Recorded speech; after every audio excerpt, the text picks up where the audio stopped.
Welcome back, everyone, to episode number 53 of the Beginner to Master Speedrun. Before we get into the chess today, I just want to make sure people know that I will be traveling soon, so episodes might be a bit more sporadic in the coming days and weeks.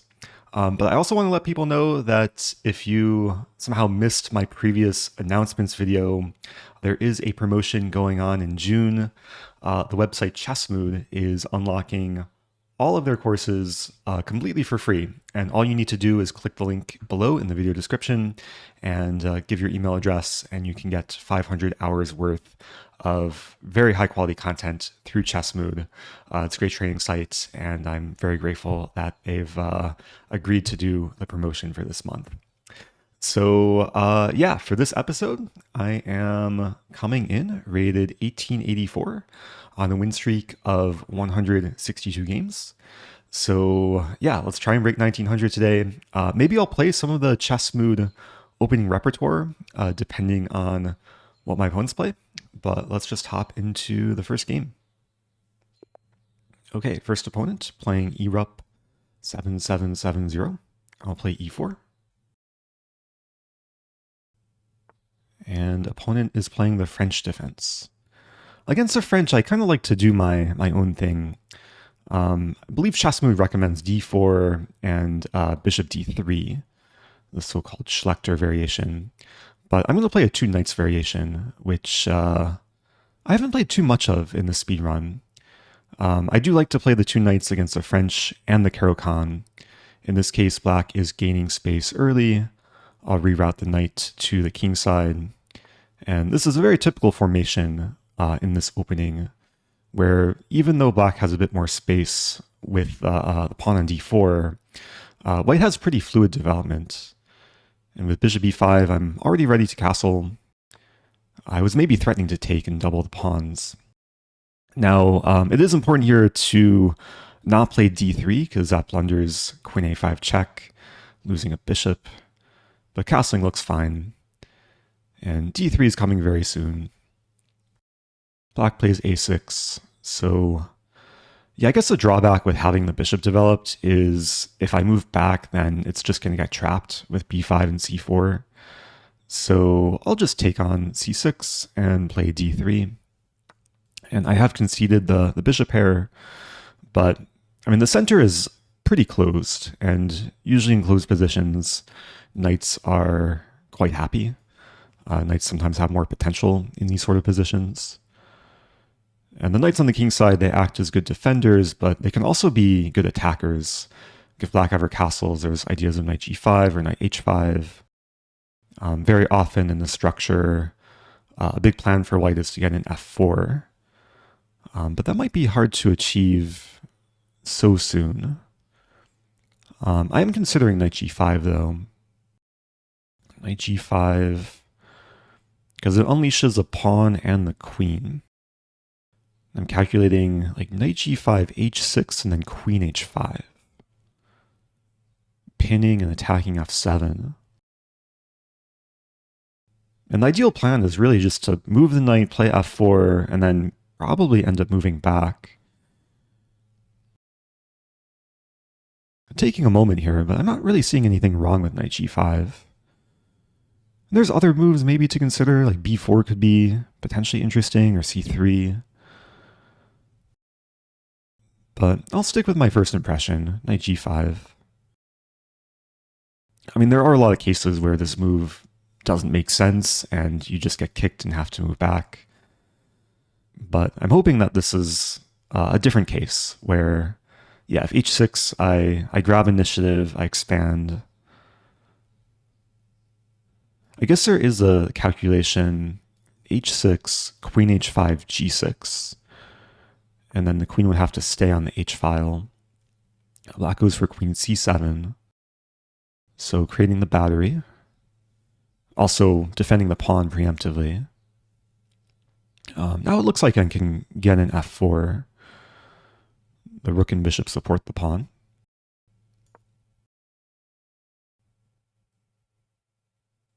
And if black plays this move, then I'll have a decision to make. Because I can consider queen h5 Okay, black plays f6, which looks like a blunder. It looks like black is just gifting me a very valuable pawn. And yeah, if the queen moves, let's say to e7, I'll have f5. So I think that was just a careless mistake from black.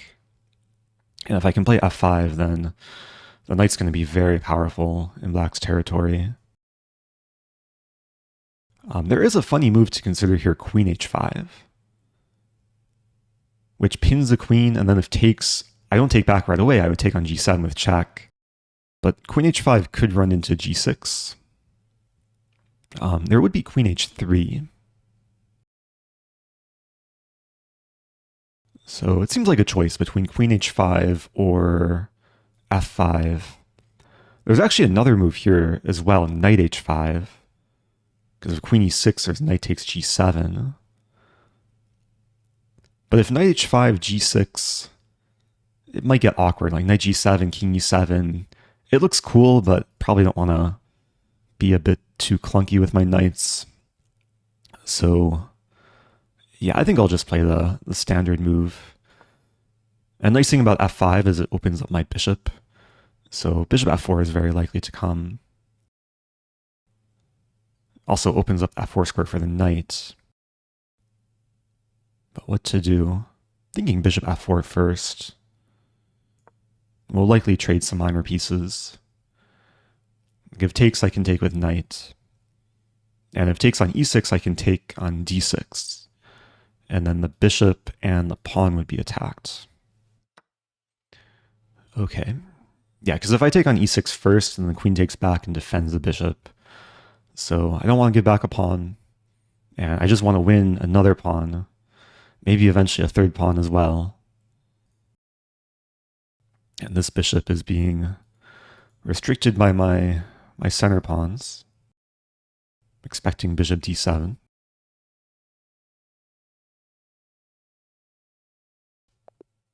Okay, opponent just resigns. So that was a pretty quick, clean game. Honestly, don't think there's much to analyze in this game. I mean, my opponent played into this line, which I probably wouldn't recommend for Caro-Kann players, even though black does gain some space, get some initiative early on. I think these positions are just very easy to play from the white side. As I say Caro-Kann, I meant French defense, but also in Caro-Kann too, like just to show if c6, knight f3, d5, knight c3, d4 here, it's playable, but yeah, probably not recommended. So in the French, the main move here is knight to f6, just keeping tension, and then usually white plays e5, knight d7, d4, c5.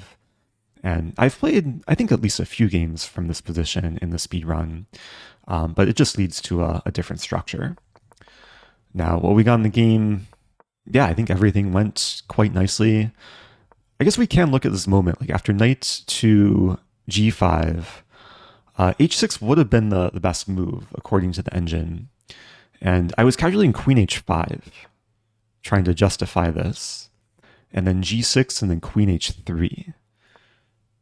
And okay, it's playable. Engine's slightly preferring black after queen f6. I guess which would be a strong move because this defends a rook and threatens to take because there's no longer the pin. So I wouldn't be able to play f4. And yeah, if black played like this, I would have probably had to retreat. And maybe my queen's not the best piece on h3, e5, and bishop d7 coming.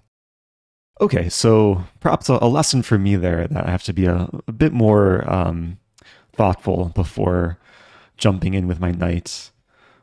Engine says the best move is knight h5, just to try and provoke some weakness on the king side. Give g6 and just like can go back, and then yeah, the dark squares are a bit weaker than usual with the pawn committed to g6. So okay, well it worked out. Opponent just blundered pretty quickly with pawn f6, and yeah, life was good. So up to 1891. Let's do another game. Playing Pepe Luz, rated 1794. And I'll stick with the Sicilian. I've been playing the Sicilian for the last few episodes. Opponent plays knight c3. I'll play knight c6. Maybe we'll see a Grand Prix, which we do. Now, there are a few different ways to play against a Grand Prix. In this move order, I think generally I like to go for the quick like e6 and d5. It's also completely fine to play like a dragon setup first, and sometimes later black can go for like e6 and e7 and d5. But I'm going to start with pawn e6, because a lot of Grand Prix players like to develop their bishop to c4, so I'm preemptively making sure that the bishop can't do much damage on this diagonal. And I think from here I'll play pawn a6. So just taking measures to try and prevent the bishop from developing. And now with bishop to c4, I can quickly play b5. So white plays a4. Now this does perhaps discourage b5 and still try and prepare bishop c4. But now I can probably play d5. And this is a nice kind of transformation where I get some space in the center. The bishop really can't develop actively. It's still definitely playable for white. I think maybe the best approach would be to play d4, maybe try and give me an isolated pawn. White plays bishop e2.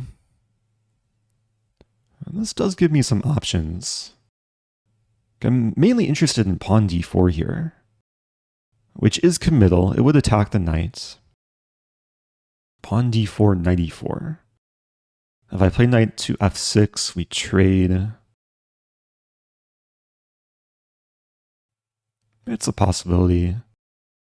I might actually start with knight f6, which takes away the e4 square. But if I play knight f6, this does give white time to play pawn d4. But then I'll have options. I could either take or push, or keep the tension, develop this bishop. So yeah, I'll play the most flexible move. And if white doesn't play d4, like castles, now, yeah, d4 does look more attractive, because then the knight would be forced back to b1. I'm just trying to figure out my follow-up. Like d4, knight b1, and then white still wants to like activate bishop c4 and rook e1. So d4, knight b1, let's say bishop e6. That looks pretty good, gaining space. If rook e1, I'll have bishop e7. If knight g5, I'll have bishop d5. So I'm going to go for this. Always have to be careful extending, especially when you're uncastled. But I mean, the development does look quite nice for black. Pieces will be finding some harmony. And yeah, I could play bishop d6 here, which is a bit more active. Looks like white wants to redevelop the knight to c4. I should be okay with that. Let's play bishop d6. I'm getting ready to castle. White plays knight g5. Now I'm thinking bishop d5. I'm doing some calculations though. Bishop d5, bishop f3. And then if I castle, there's takes, and then like knight takes h7. King takes h7, queen h5. Somewhat of a deep line. I would move back and white wins this. The line might keep going. Like there's knight b4, I attack c2. I mean, what else can I do? After bishop d5, bishop f3. Could play h6 first, actually. And then white's going to put the knight on e4. And knight g5 is actually a pretty good move there. Maybe I just take. Take and castle. Yeah, I don't want to allow knight takes bishop, so let's go for this. And yeah, now if I take, I think that's probably better than castling first, because again, if I castle takes, and yeah, I think white's getting the upper hand just tactically. So I'll take here first. And now castle. It still looks nice. Still have some nice development. White might try and create some attack on the king side, but also focusing in the center. Yeah, this is a drawback of having committed to d4, is white has this e4 square to work with. And I have to watch my time too. Looking at knight b4 here, attacking c2. White would have c3. Could also just start with rook e8. This is probably a bit more flexible. And it gives the bishop a square to drop back to. Like if knight e4, then probably end up trading and even avoid trading and just play this immediately. Leave the tension between the knights. It seems like white is doing very fine here. Like despite a somewhat passive position in the opening, my opponent is getting a very playable position. Okay, the knight comes to e4, queen is attacked. Where to put the queen? If I play queen f5, there might be g4. I'm actually not seeing a great square for the queen because these moves walk into f5. I mean, do I want to induce g4? I could play queen d8. Queen d8 looks ugly, but yeah, I might just go for it. I didn't really see another great square. Bishop d2. Yeah, my opponent's doing really well in terms of time management. And can I play f5? 5. Knight would move. Yeah, I think I'll play f5.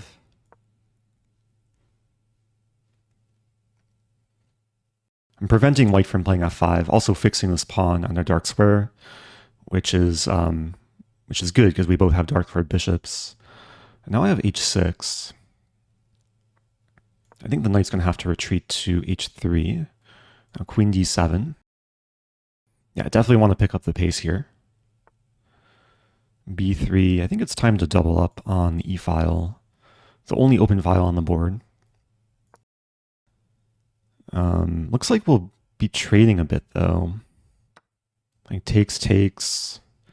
We might trade again. White's not slowing down. Let's take again.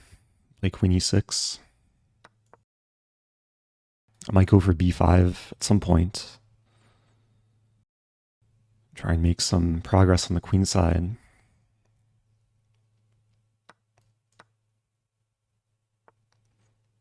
Yeah, white's treating this like a almost bullet game. Hasn't used more than 2 minutes yet. But it seems like I'm making good progress. Like c4 now. And I open the bishop. And white wants a queen trade. I think now I can take, and play c3. And then knight b4 is going to come, and c2 should fall. I'm going to go for this. I don't see how white defends c2. Like king f2, knight b4, the king is a little bit too far away. There is bishop f2, but then I have bishop c5. So even though it's still equal material, I don't think it's going to be that way for long. Yeah, bishop c5. And yeah, I just have the better minor pieces, and white has this weak c2 pawn, and this knight is really out of play. The king's out of play too. So now it should be plenty of time to get the job done. I'm looking for ways for white to try and muddy the waters here. And probably not a bad idea to try and bring the king in. But now knight can come back, and now d3 is attacked.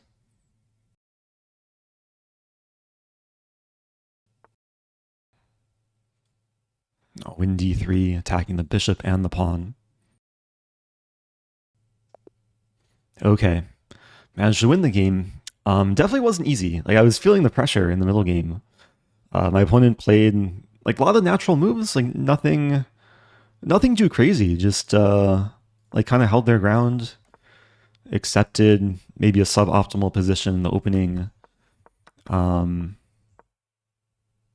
Yeah, I thought d4 is the way to go here. Engine actually says g3. Also says black's already for choice. So going forward, yeah, everything was solid, but yeah, white came up with this nice idea. So the second game in a row this episode, we see knight g5 being justified early in the game. This case attacking the bishop, and yeah, once I moved off the file, then there were some concerns about rook e1 check.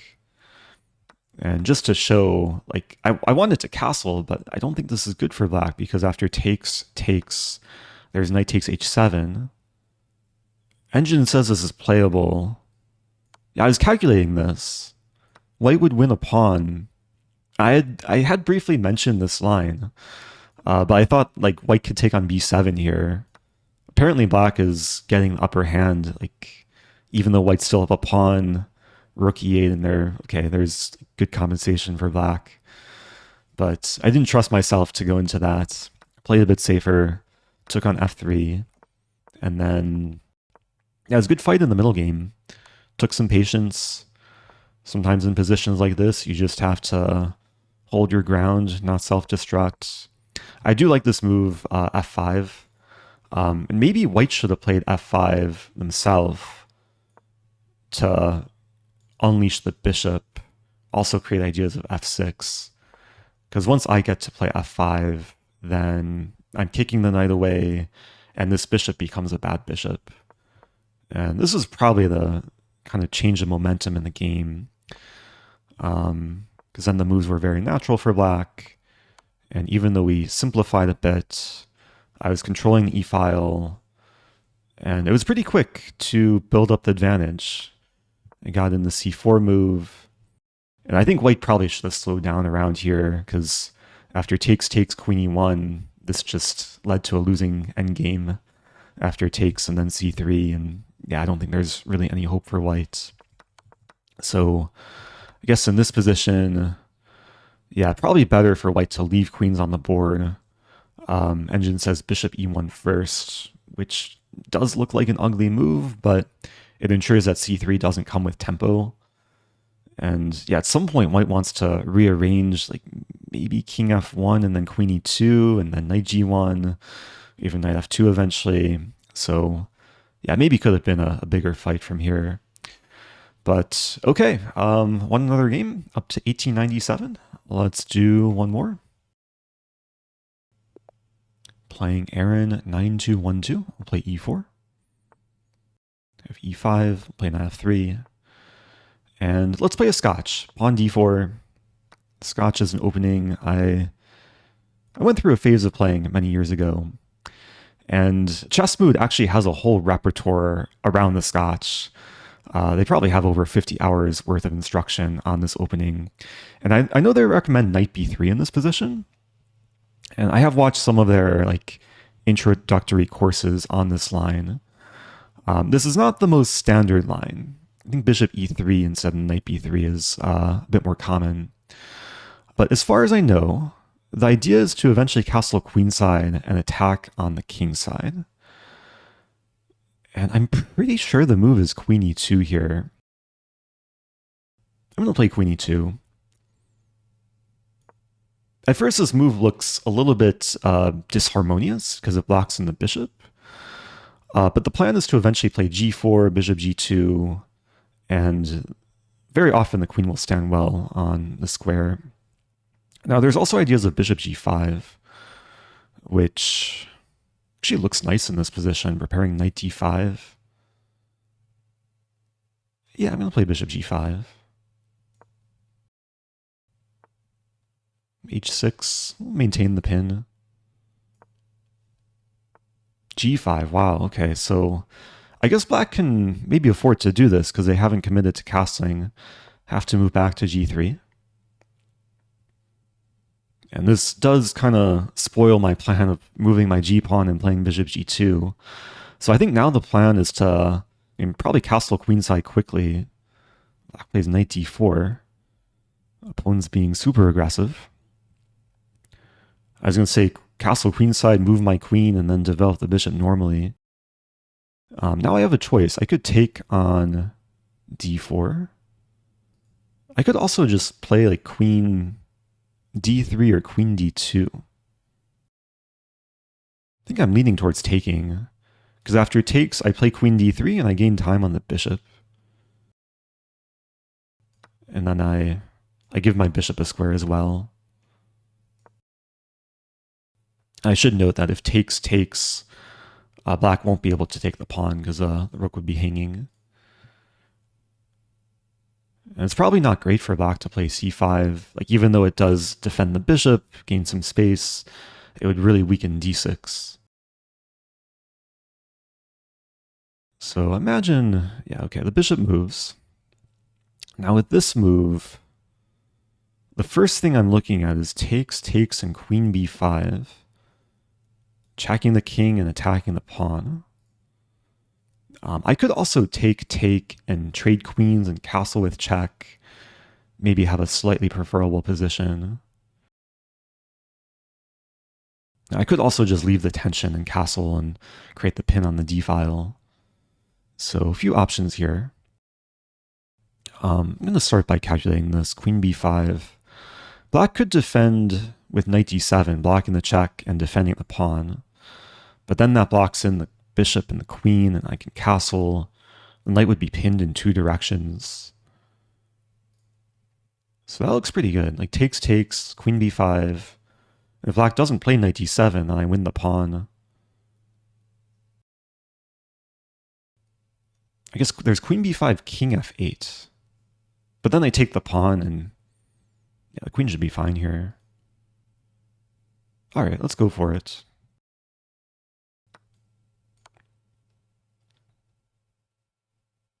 So I'm playing another player who's moving very, very quickly. And yeah, especially with 10-minute chess, when you get to these higher ratings, time management becomes a bigger factor. I think a lot of players around this rating do a good job of pressuring their opponents on the clock.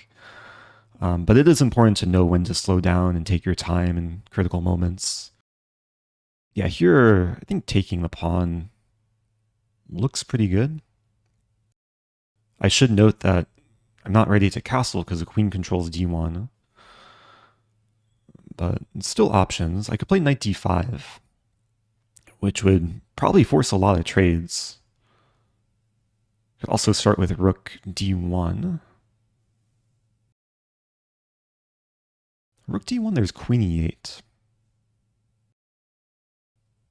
Also should be fine for white. I mean, black definitely wants to play rook e8 next. So I'm calculating knight d5, rook e8, take on f6, we trade. And then in the end I can play probably bishop d3. I'll be up a pawn. I think that's the most like safe and stress-free approach. I really don't see how black avoids that line either. Let's take. I should note that there's no rook takes e4 with check. Knight defends e4 here. And I'll play bishop to d3. There is bishop f5, but then I have f3. So the pawn will be saved. And yeah, going into the endgame, up a pawn. Solid looking position. I could still throw in f3. I might as well. There's probably no need to castle. My queens are off the board. My king would rather be closer to the center. So king f2. There's also h4 to consider. h4, g4. I think I'll just start with king f2 and then decide like what I want to do with the king side and what I want to do with my rooks as well. Black plays c5. That's a useful move, maybe preparing c4. I'm still looking at this move h4, just trying to induce some weakness in black structure. It looks good. Let's go for it. So if g4, then I can play f4, and then the pawn could be a weakness. So black plays c4. Now, do I want to throw in takes with check? I think I'd rather keep the tension. I'll just move back. Yeah, black wants to invade. So I probably should challenge the d-file. Yeah, I'm still looking at this. Takes, and then rook h6 check. King g7. If I play rook h1, not sure about that. Rook d2. I think I'd rather just play rook d1 here.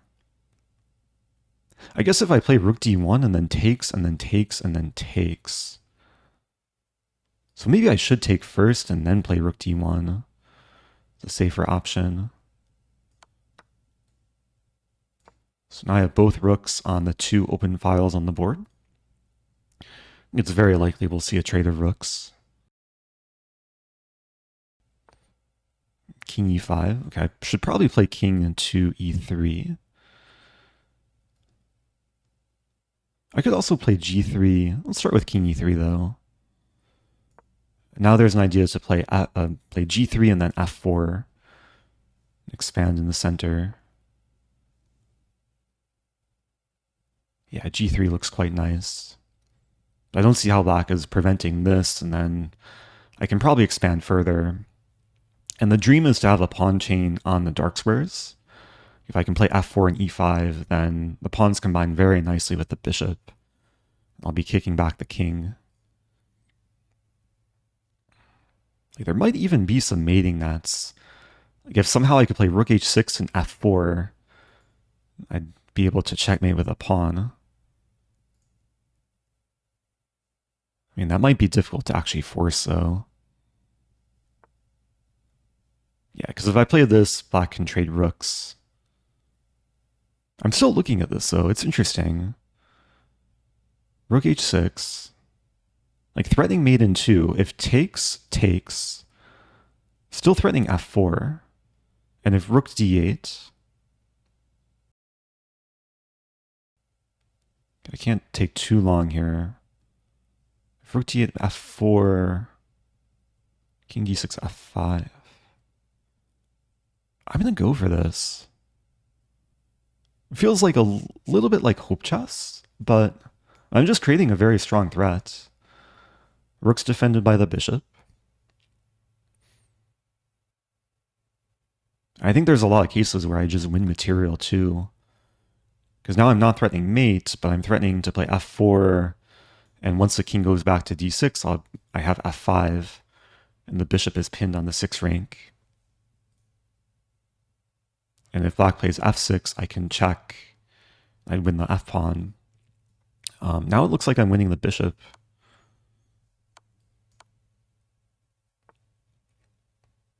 Yeah, like even though there's a potential pin on the e-file, the bishop just can't move. And let's take it. And I have plenty of time here. Probably the strategy is to go after this pawn. There's still mating ideas too. Like if we see e5, I have bishop d7.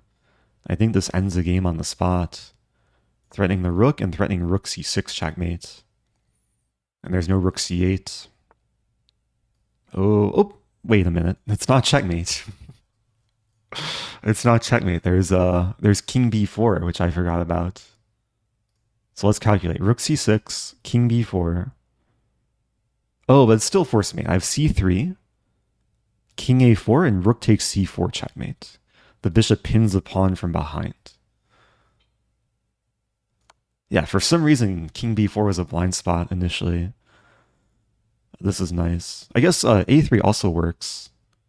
The same sort of rook takes c4 mate idea. I'll play c3. And just making sure bishop pins a pawn. Yeah, not a mating concept that you see every day. Black pinned from behind, but nice way to finish the game. And yeah, I mean, another hard-fought game. Opponent did pressure me on the clock, but I kept the pace, played this sort of new line with, yeah, knight b3 initially, and then queen e2 early in the middle game. Just to show the standard way of playing in this position is bishop to e3, and then I think the main line is queen f6 and then c3. And this has a whole different branch of opening theory. But I probably will have to take a look at the ChessMood Scotch repertoire course after this recording, just to see what they recommend in this position. I'm pretty sure queen e2 is the move. And yeah, it leads to a lot of like interesting sharp positions, a lot of positions that black players just don't study because this is more of a secondary line. And it seemed like I got a very fine position going into the middle game. My opponent was trying to kick me around, but yeah, I think it kind of backfired for black. And yeah, once I got in queen b5, then I was up a pawn, and then it was a matter of converting the endgame. And it did take patience, but hopefully this was kind of an instructive series of moves of improving my king, improving my rooks, and then creating this opportunity, the potential mating net. And yeah, after takes, it seems very difficult for black to stop the threat of f4, king d6, f5. Engine says black should have played king d6 first, but then they would still play f4 and expand, and yeah, it seems like white's doing pretty good here. So, okay, I think I'll end things there. Hope you guys enjoyed the episode. Thanks so much for watching. If you have questions, do leave them below, and I'll see you guys soon.